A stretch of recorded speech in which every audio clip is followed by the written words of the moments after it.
Good morning students.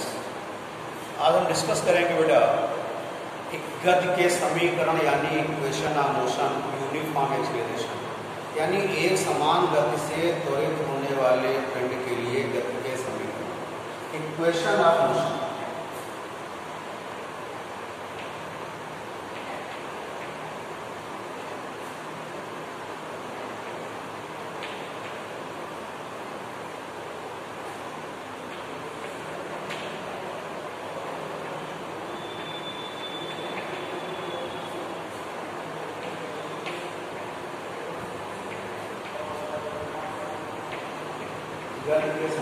Equation of motion, देखिए equation of motion का derivation आप दो प्रकार से करते हैं। फर्स्ट होता है बेटा एक कैलकुलस प्रोसेस से, दूसरा होता है ग्राफिकल प्रोसेस। तो पहले हम बता रहे हैं आपको कैलकुलस प्रोसेस से। कैलकुलस प्रोसेस के लिए दो बातें, कुछ बातें आप समझ लीजिएगा। जैसे x है, x को t के रिस्पेक्ट में अगर हम डिफरेंशिएट करते हैं तो ये होता है dx/dt। अगर हम s को t की रिस्पेक्ट में करेंगे तो ds/dt होगा। v को t की रिस्पेक्ट डिफरेंस करेंगे तो dv/dt होगा। और डिफरेंशिएशन का पहला फार्मूला होता है x power n equals to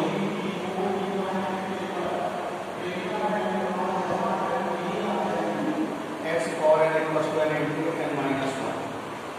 ये डिफरेंशिएशन का पहला फार्मूला होता है, ठीक है। और देखिएगा ऐसे लिमिट अप्लाई करते हैं, ये आपके पास ये डिफरेंशिएशन हो गया। और देखिए इंटीग्रेशन, इंटीग्रेशन का मतलब ये होता है जोड़ना, इंटीग्रेशन का मतलब होता है जोड़ना।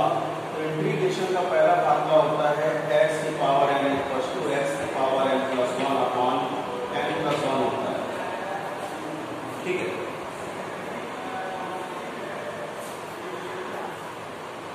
देखिए, और इंटीग्रेशन के साइन को इस तरह डिफाइन करते हैं। ये इंटीग्रेशन का साइन है, ये समाकलन का चिन्ह होता है। अब देखिएगा x की पावर n का इंटीग्रेशन ये होता है। दूसरी बात, अगर लिमिट लगाते हैं तो लिमिट होता है a to b function f, तो यह आएगा आपके पास fb अपर लिमिट माइनस क्या होता है लोअर लिमिट।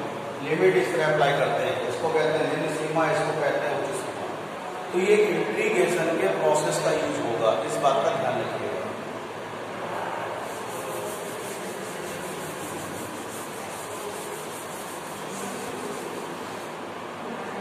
जैसे हम देखिएगा v इक्वल्स टू होता है delta s upon delta t। Delta s को आप ds लिखेंगे, डेल्टा t को dt लिखेंगे, तो v इक्वल्स टू आएगा ds अपॉन dt आएगा। और a इक्वल्स टू होता है delta p upon delta t। Delta p को आप dt लिखेंगे कैलकुलस के फॉर्म में, और डेल्टा t को आप क्या लिखेंगे dt लिखेंगे।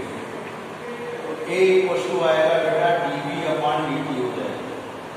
अगर v की वैल्यू आपने यहाँ पर ds अपॉन dt रख दी, क्या रख दी ds अपॉन dt, तो d अपॉन dt क्या होगा ds अपॉन dt, तो ये होगा d square s upon dt square. इस तरह का इस फार्मूलों का यूज करके आपको क्या करना है, फाइंड आउट करना है। तो देखिएगा इक्वेशन ऑफ मोशन,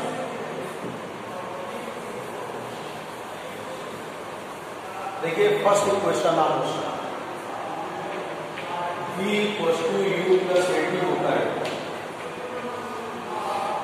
ये गति का पहला समीकरण है। प्रूव कैसे करेंगे, मान लीजिए m द्रव्यमान का पिंड है जो कि u वेग से गतिमान है, t समय बाद इसका वेग भी हो जाता है और त्वरण के उत्पन्न होता है। माना स्मॉल m द्रव्यमान का एक पिंड है जो कि u वेग से गतिमान है, t समय बाद उसका वेग भी हो जाता है और यदि त्वरण स्मॉल है हो तो।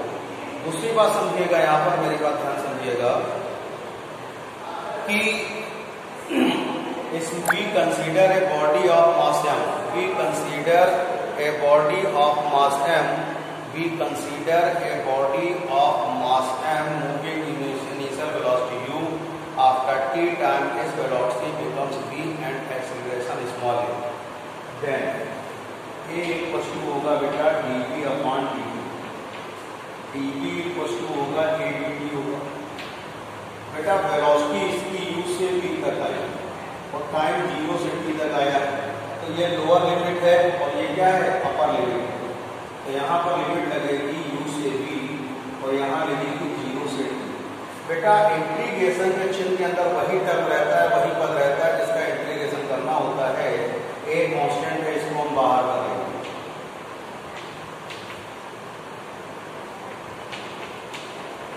और जैसे कहीं dx होता है तो उसका इंटीग्रेशन क्या होता है x होता है, dx का इंटीग्रेशन क्या होता है x होता है और dt का t होता है, तो इसका होगा v। dt का होगा t। लिमिट अप्लाई करेंगे, अपर लिमिट माइनस क्या होता है upper limit minus lower limit, upper limit minus क्या हो गया lower limit, v minus u equals to 80, v equals to u plus क्या हो गया 80 है। ये फर्स्ट इक्वेशन अब क्या हो गया मोशन यानी गति का पहला समीकरण। a बराबर dv अपॉन dt, dv का वैल्यू निकालेंगे dt, लिमिट लगाएंगे u से t, ये प्रारंभिक के अंतिम, ये प्रारंभिक के अंतिम समय है। a को बाहर कर लेंगे, dv का इंटीग्रेशन v आएगा और यहाँ से लिमिट लगेगी u से v, dt का t इंटीग्रेशन होगा 0 से t लिमिट लगेगी, अपर limit minus lower limit, upper limit minus lower limit. मतलब एक बार v के स्थान पर ये मान रखेंगे, एक बार v के स्थान पर ये मान रखेंगे तो v माइनस u आएगा, ये t माइनस 0 होगा, तो v बराबर माइनस u इक्वल्स टू 80 यानी v बराबर u प्लस क्या हो गया 80 आ गया बेटा।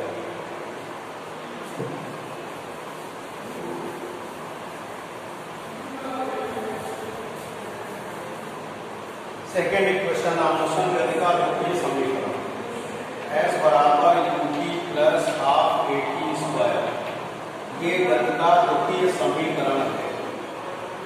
ये क्या है गति का द्वितीय समीकरण है यानी सेकेंड इक्वेशन मोशन।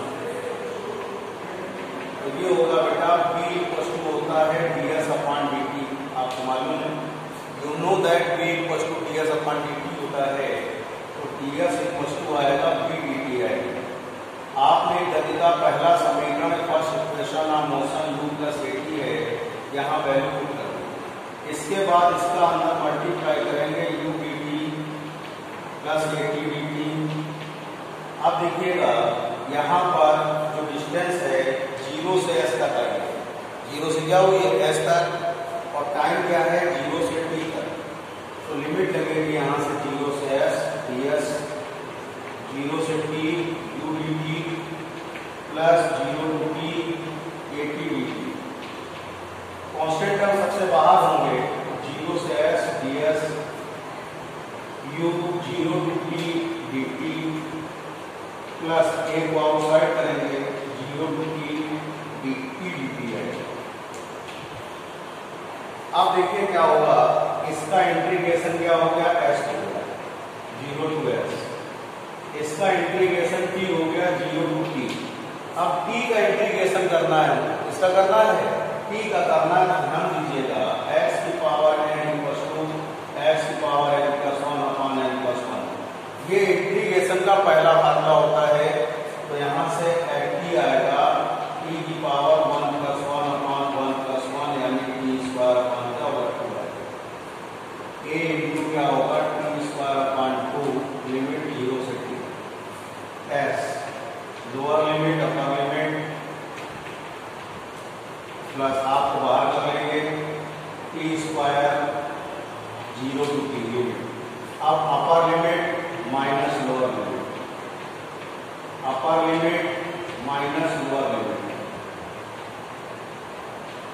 अपर लिमिट माइनस लोअर लिमिट। यहाँ पे लिमिट अप्लाई कर देंगे, एक बार t की वैल्यू ये रखेंगे, एक बार t की वैल्यू ये रखेंगे माइनस के साथ, अपर लिमिट माइनस क्या होगा लोअर लिमिट आएगा। तो यहाँ से आ जाएगा बेटा ध्यान दीजिएगा s equals to ut plus half at square, ये आ गया आपके पास सेकेंड इक्वेशन ऑफ मोशन यानी गति का दूसरा समीकरण। गति के दूसरे समीकरण को ज्ञात करने के लिए s बराबर ut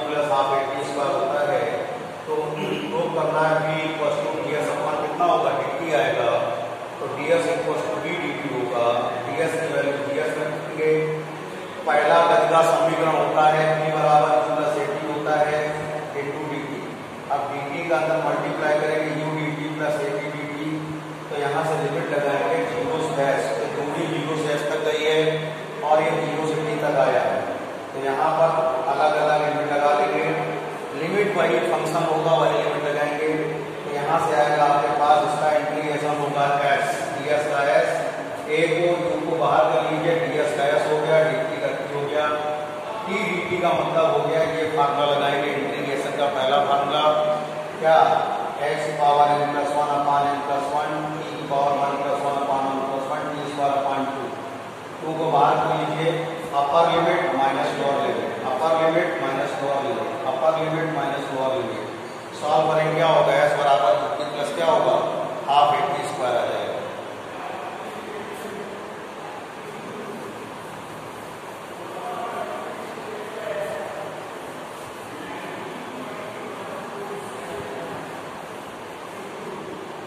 अब देखिए third equation of motion, v square equals to u square plus 2as।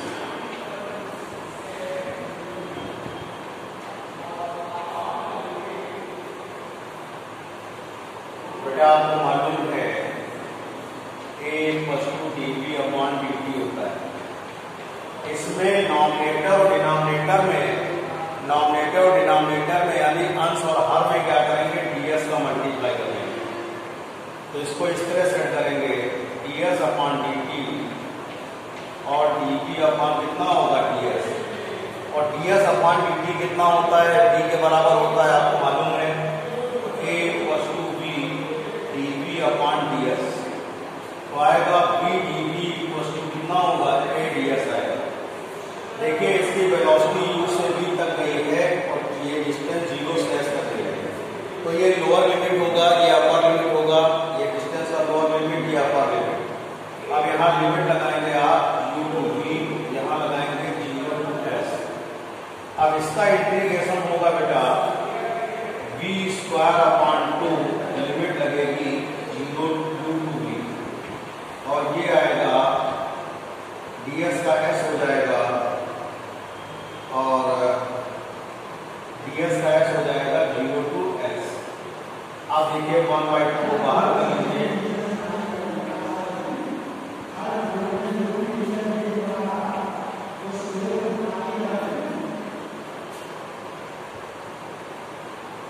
Upper limit minus lower limit, upper limit minus lower limit, तो v square minus u square equals to 2as। तो v square minus u square equals to u square plus 2as।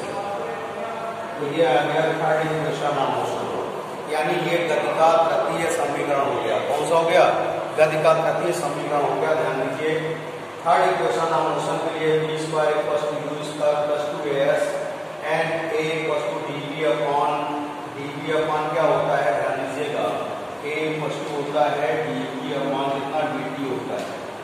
इसी में nominator denominator में आपने अंश और हर में ds का मल्टीप्लाई किया, इसको क्रॉस सेट करेंगे इस तरह से, ds अपॉन dt और dv upon ds upon dt क्या होता है, v के बराबर होता है, यानी वेलोसिटी होता है। इसको लिख लेंगे v dv equals to a ds, इसमें lower limit u, upper limit v, lower limit 0, upper limit s। अब यहाँ पे v का इंटीग्रेशन करेंगे, जैसे पिछली बार t का किए थे, तो आएगा v स्क्वायर अपॉन 2 करके एक बार देख लेते हैं।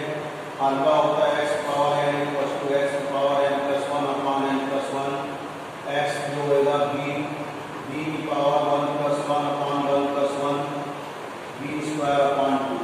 तो इंटीग्रेशन कितना हो गया, v स्क्वायर अपॉन 2 आएगा। 2 को बाहर कर लीजिए, ds के लिए s हो जाएगा, upper limit minus lower limit, upper limit minus lower limit, solve कर लीजिए, v square minus u square equals to 2as, 2 का इधर मल्टीप्लाई कर दीजिए, तो v square equals to u square plus 2as, u square उधर ले आए।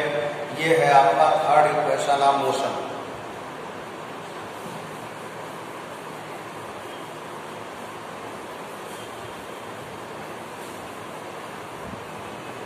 अब देखिए ns सेकेंड में कवर डिस्टेंस का डेरिवेशन, यानी tवें सेकेंड में चली गई दूरी का सूत्र। डिस्टेंस कवर इन 10 सेकेंड, ये होता है बेटा s इक्वल्स टू होता है ut plus u plus half a 2t minus 1।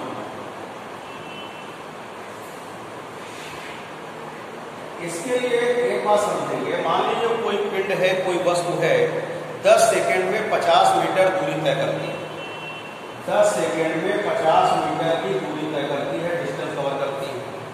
वो 9 सेकेंड में 45 मीटर दूरी तय करती है, ठीक है। तो 10वें सेकंड में दूरी निकालने के लिए क्या करेंगे आप, यहाँ पर 10 सेकंड में चली गई दूरी में से 9 सेकंड में चली गई दूरी घटा देंगे, तो 10वें सेकंड में चली गई दूरी आपको यानी 10 सेकंड में चली गई डिस्टेंस कवर जो होगी वो पता चल जाएगी, यानी कितनी होगी 5 मीटर। तो t10 को मान लीजिएगा t, 9 को लिखेंगे 10-1 यानी कि t-1। तो टीवें सेकंड में चली गई दूरी के लिए 30 सेकंड में कवर डिस्टेंस के लिए क्या करेंगे, 30 सेकंड में चली गई दूरी में से t-1 सेकंड में चली गई दूरी को घटा देंगे, यानी सबसेट कर देंगे, तो आपको टीवें सेकंड में चली गई दूरी क्या होगी फाइंड आउट हो जाएगी। तो आइए देखते हैं 30 सेकंड में cover distance st = ut plus half a t square. बेटा अगर t-1 में लेंगे, जहां जहां t दिख रहा है वहां वहां आप t-1 लिख दीजिए, बस और कुछ नहीं करना। अब nth या 30 सेकंड में कवर डिस्टेंस के लिए क्या करेंगे, s = st-1। आइए वैल्यू रखते हैं, ut plus half a t square minus u into t-1 plus half a t-1 का स्क्वायर। अब देखिए s इक्वल क्या होगा, ut plus half a t square minus u का multiply ut minus u plus half a minus b का whole square t square plus 1 minus 2। अब इस minus का अंदर क्या करेंगे, आप मल्टीप्लाई करेंगे, s इक्वल आएगा ut plus half a t square minus ut plus u plus और ये हो जाएगा minus half a t square plus 1 minus 2।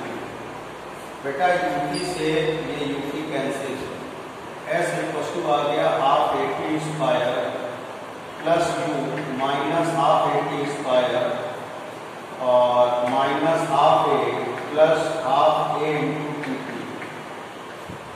Half a t square cancel, s equal आ गया u plus half a into 2t minus half. तो यहाँ से u plus half a 2t minus 1, ये आ गया 30 सेकेंड या इसी बोलते हैं ns सेकेंड में कवर डिस्टेंस का फार्मूला, यानी टीवें सेकेंड में चली गई दूरी का सूत्र। तो ध्यान दीजिए s पहले 30 सेकेंड में कवर डिस्टेंस निकाला, 30 सेकेंड में चली गई दूरी निकाली हमने, s बराबर ut plus half a t square. फिर t-1 सेकेंड में कवर डिस्टेंस चली गई दूरी निकाली, जहां जहां t था बेटा वहां t-1 रख दीजिए। तो टीवें सेकेंड में यानी ns सेकेंड में कवर डिस्टेंस क्या होगी, t सेकेंड में कवर डिस्टेंस है, t-1 सेकेंड में कवर डिस्टेंस को घटा देंगे, यानी t सेकेंड में चली गई दूरी में से t-1 सेकेंड में चली गई दूरी घटा देंगे, वैल्यू रख देंगे। अब देखिए इसका माइनस का अंदर यहाँ क्या करेंगे, a plus a minus b को होल स्क्वायर का फार्मूला लगाया, माइनस का अंदर मल्टीप्लाई किया, ये और ये कैंसिल, इस माइनस से का फिर मल्टीप्लाई किया, माइनस हाफ a माइनस ये माइनस हाफ हो जाएगा, माइनस का मल्टीप्लाई माइनस हाफ आएगा, half a t square minus half a तो minus minus plus half a 2t minus half a 2t। अब देखिए half a t square half a t square cancel हो गया, ये बचा, यहाँ से हाफ a अगर आप कॉमन कर लेंगे तो क्या होगा, s बराबर u plus half a 2t minus 1 आ जाएगा।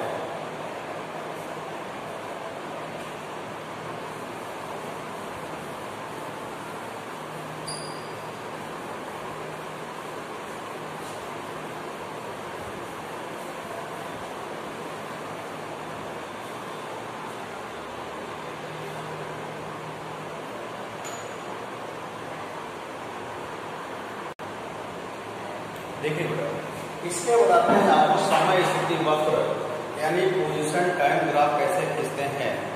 अगर मान लीजिएगा अगर कोई बस पहले पोजीशन टाइम ग्राफ यानी समय स्थिति वक्र, वो पहली स्थिति है position time graph for stationary object, यानी कि समय स्थिति वक्र खींचना है जबकि वस्तु कहाँ हो, स्थिर अवस्था में हो। स्थिर अवस्था में क्या होगा, टाइम इसकी पोजीशन मान लीजिए आपकी P पॉइंट पर है, तो यहाँ पर समय के साथ ये टाइम है, समय के साथ साथ उसकी स्थिति नहीं बदलेगी। अगर समय से स्थिति नहीं किसी पेटी की बदलती है तो वो टाइम के एक्सिस क्या होता है, पैरेलल लाइन होती है, यानी कि एक्स अक्ष के समांतर। अगर एक्स अक्ष में आपने टाइम लिया है, वाई अक्ष में पोजीशन डिफाइन कर रहे हैं, वाई अक्ष में अगर आप स्थिति बता रहे हैं, तो अगर कोई वस्तु स्थिर अवस्था में है यानी स्टेशनरी पोजीशन में है, तो उस स्थिति में जो वक्त आएगा ये parallel to the time x axis, parallel to the x axis मतलब एक्स अक्ष के समांतर ये वक्त आएगा। अगर स्थिर पोजीशन में है तो ध्यान दीजिएगा। अगर कोई स्थिर है तो टाइम के अराउंड क्या होगा, उसका कर्व कैसा होगा, पैरेलल होगा, समय का दिशा क्या होगा, समांतर होगा। दूसरा है पोजीशन टाइम ग्राफ और यूनिफॉर्म मोशन, यानी जब कोई वस्तु एक समान वेग से गति कर रही है तो उस स्थिति मान लीजिए इसकी इनिशियल पोजीशन x0 है। अब जैसे जैसे टाइम बढ़ा है t1 पॉइंट पर इसका पोजीशन x1 है और t2 टाइम पे इसकी पोजीशन क्या है, x2 है। तो चेंज इन पोजीशन क्या आएगा आपके पास, यहाँ क्या आएगा, चेंज इन पोजीशन अगर आप निकालें ग्राफ का, यानी position time graph of A B equal to, देखिए ये ए बी जो है इस रूप जा रहा है आपके पास, ये पॉइंट क्या है, ए है। ए बी जो आ रहा है ये किसको वक्र को शो कर रहा है, ए बी इक्वल टू आएगा आपके पास क्यू आर अपॉन आ जाएगा आपके पास पी आर। तो आएगा ए बी इक्वल टू हो जाएगा ये x2 minus x1 upon t2 minus t1। ये एज ए वेलोसिटी को डिफाइन करेगा। अगर पोजीशन टाइम वक्त खींचते हैं, समय और स्थिति के मध्य वक्त खींचते हैं तो उसके वेग को बताता है, ये जो वक्र है उसके वेग को बताएगा। अगर स्थिति और समय के बीच में वक्र खींचेंगे तो उसका जो आपके पास वक्र आएगा वो किसको बताएगा, वेग को बताता है। तो ये पोजीशन टाइम ग्राफ और यूनिफॉर्म मोशन है। बात समझ में आ गई बेटा? देखिए बेटा, अगर कोई देखिए यूनिफॉर्मली एक्सेलरेटेड, अगर कोई वस्तु कोई पिंड एक समान वेग से एक समान कोण से अगर त्वरित है तो उसका वक्र कैसे खींचते हैं, s इक्वल्स टू x0 प्लस v0 t plus half a t square. ये इनिशियल वेलोसिटी, इनिशियल डिस्प्लेसमेंट है और इसका फाइनल डिस्प्लेसमेंट है। तो इसका जो स्लोप आता है, इसका जो स्लोप आता है इस कर्व का, वो एक्सेलरेशन को डिफाइन करेगा। ठीक है, स्लोप यानी स्लोप मतलब प्रवणता, इसकी जो प्रवणता है वो त्वरण को ही निरूपित करेगी। Slope of P G B, P P G यानी कि position time graph equal to क्या होगा, change in small coordinate of vertical upon change small coordinate in horizontal, यानी क्षैतिज ऊर्ध्वाधर में इसके निर्देशांकों में सूक्ष्म परिवर्तन और क्षैतिज निर्देशांकों में सूक्ष्म परिवर्तन का अनुपात स्लोप को डिपेंड करेगा। यानी क्या होगा, ये होगा आपके पास ds अपॉन क्या होगा, dt है। ds अपॉन क्या होगा, dt होगा। ये वेलोसिटी को, इंस्टेंटेनियस वेलोसिटी को डिफाइन करेगा, यानी त्वरित वेग को डिफाइन करेगा। किसको करेगा, त्वरित वेग को डिफाइन करता है। ये इंस्टेंटेनियस वेलोसिटी मैंने बताई थी, त्वरित गति बताई, त्वरित वेग बताया था, यानी किसी पर्टिकुलर टाइम पर किसी एक निश्चित समय पर उसका वेग होता है, तो इंस्टेंटेनियस स्पीड को डिफाइन करता है।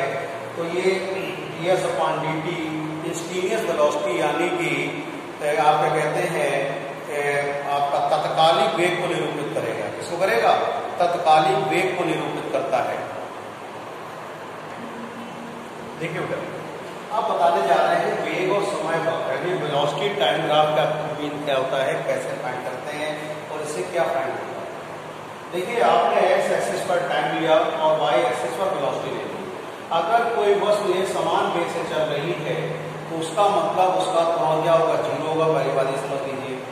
अगर यूनिफॉर्म वेलोसिटी से मूव कर रही है तो उसके ड्यू टू जो कवर्ड एरिया होगा वो डिस्प्लेसमेंट को डिफाइन करेगा, यानी उसके द्वारा घेरा गया क्षेत्रफल वेग, इसको कहते हैं दूरी या विस्थापन को निरूपित करेगा। तो यहाँ से आएगा आपके पास डिस्प्लेसमेंट यानी विस्थापन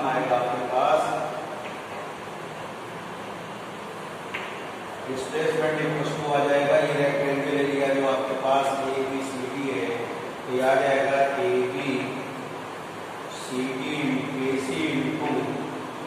सी इंटू आ जाएगा आपके पास ए बी, तो ये आ जाएगा आपके पास B into T two minus क्या होगा टी वन। ये एरिया जो कवर करेंगे ये डिस्प्लेसमेंट एरिया आपके पास आ जाएगा इसके द्वारा, ठीक है। तो अगर एक समान वेग से गति कर रहा है, ठीक। उसके बाद देखिएगा सेकेंड केस है वेलोसिटी टाइम ग्राफ और यूनिफॉर्मली एक्सीलरेटेड। अगर कोई वस्तु एक समान त्वरण गति से त्वरण से क्या चल रही है, यानी त्वरण उसका क्या है कांस्टेंट है, तो कर्व कैसे प्लॉट करेंगे ध्यान दीजिएगा।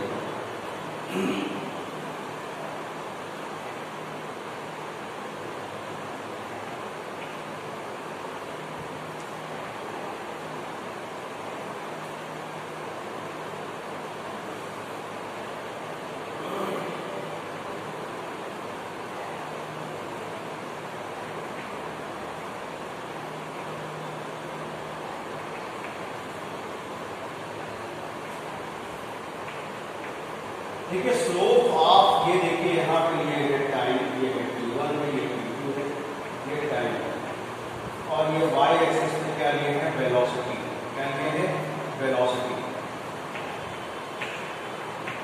अब जो कर्व AB आया है, यानी वक्र AB जो का जो स्लोप है ये किसको डिफाइन करेगा, ये एक्सेलरेशन को डिफाइन करेगा। स्लोप ऑफ AB तो आएगा AB इक्वल टू आ जाएगा आपके पास QR, ये हो गया आपके पास V2 माइनस V1 और ये हो गया V2 माइनस V1। तो यार QR अपॉन आ जाएगा आपके पास PR, तो ये हो जाएगा V2 minus V1 upon T2 minus T1। ये एक्सेलरेशन को डिफाइन करेगा। अगर एक समान वेग से कोई गति कर रहा है तो वक्र अगर समय और वेग के बीच खींचा जाता है तो उसका जो स्लोप यानी प्रवणता होती है यानी ढाल होती है वो त्वरण को निरूपित करती है। किसको निरूपित करती है? त्वरण को निरूपित करती है। इस बात का ध्यान रखिएगा। देखो distance cover at area under the velocity time graph, यानी कि वेग समय वक्र के अंदर तय की गई दूरी कैसे ज्ञात करते हैं। ये आपका एक्स एक्सिस है जहां पे मैंने टाइम दिया, ये क्या है टाइम, और ये क्या है वाई एक्सिस पे मैंने वेलोसिटी दिया।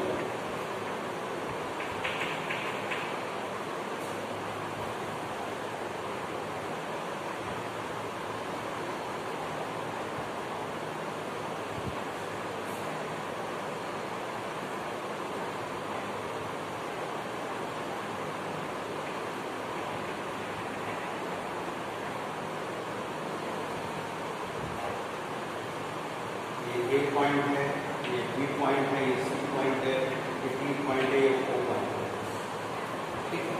तो अब देखिए इसमें टोटल एरिया ये कवर है।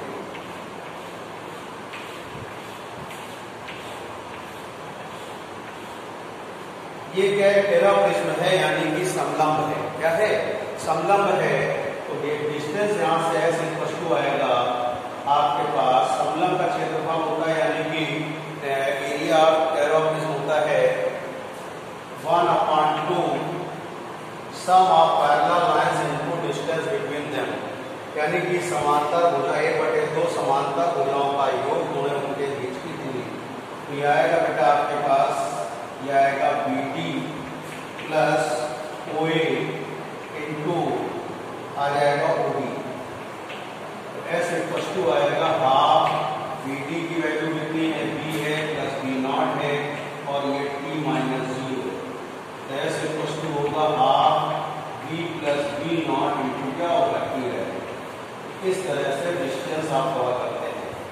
तो ये बताया मैंने आपको, जो ग्राफ बताए, फर्स्ट मोशन बताया, इसके आज दूसरा पीरियड इसके साथ ही दे रहे हैं बेटा, यानी कि आज जो ये आपका 19वां पीरियड था, 20वां पीरियड भी आज देंगे। उसमें गति के समीकरण का क्या होगा, ग्राफ के द्वारा निरूपण होगा। इसके द्वारा होगा ग्राफ के द्वारा गति के समीकरण का सत्यापन। थैंक यू बेटा।